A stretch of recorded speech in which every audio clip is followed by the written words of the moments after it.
તો આજે આપણે બનાવીશું કાઠિયાવાડી મોહનથાળ. તો પરફેક્ટ માપ સાથે તમને રેસીપી બતાવીશ.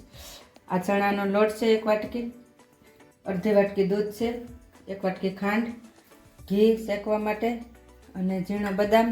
બદામની જગ્યાએ તમે ગમે તે સૂકો મેવો લઈ શકો છો. તો આપણે તેને પહેલાં મોણ દેવાનું છે આવી રીતે.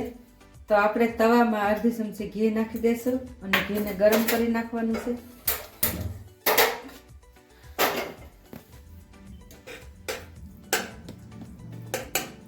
ઘી ગરમ થઈ જાય એટલે એમાં દૂધ નાખી દેવાનું છે મોણ માટે.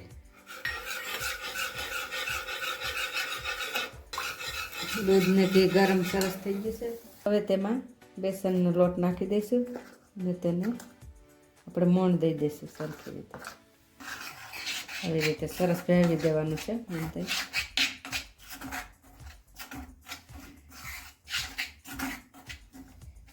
હવે આ સરસ મોણ દેવાઈ ગયું છે. હવે આને ધીમા ગેસે હાવ શેકી લેવાનો છે.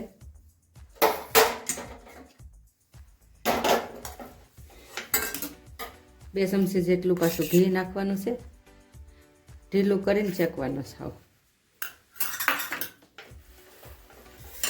તો હવે આને ધીમા ગેસે લોટ શેકી લેવાનો છે.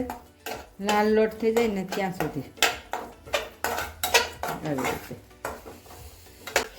5 મિનિટથી આપણે લોટ શેકીએ છીએ તો આવી રીતે સરસ ફૂલી જાય છે. હજી આ થોડોક કાચો છે. સેજ લાલ થઈ જાય એટલે શેકાઈ જાય. હજી આપણે થોડીક વાર શેકશું.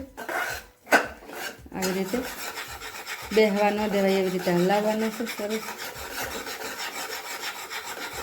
તો હવે આ લોટ થોડોક બ્રાઉન કલરનો થઈ ગયો છે અને શેકાઈ ગયો છે. ધીમા ગેસે આવી રીતે શેકવાનો. શેકાઈ જાય એટલે સરસ સુગંધ મળશે આવવા. તો હવે આને આપણે બીજા એક બાઉલમાં લઈ લઈશું અને પછી આમાં સાહણી લેવાની છે સરસની.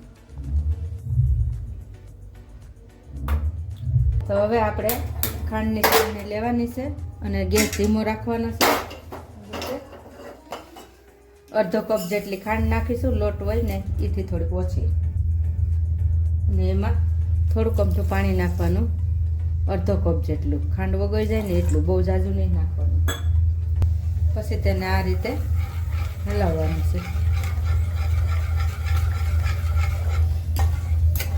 આમાં લાડવાનો રંગ પણ નાખી શકાય એટલે સરસ લાલ બને, પણ એ સેહત માટે સારો નથી એટલે અમે નથી નાખતા. તો આવી રીતે પછી સાહણીને જોઈ લેવાની છે. આવી રીતે આમ 2 તાર 3 તાર થાય ત્યાં સુધી હજી નથી આવી.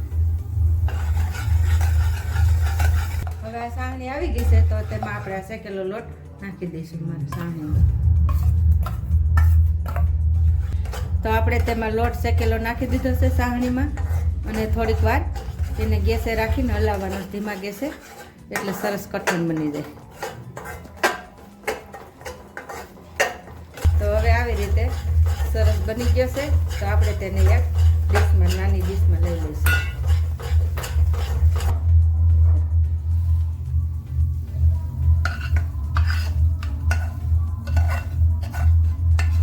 એમાં થોડીક ઉપર આપણે સૂકો મેવો નાખી દઈશું.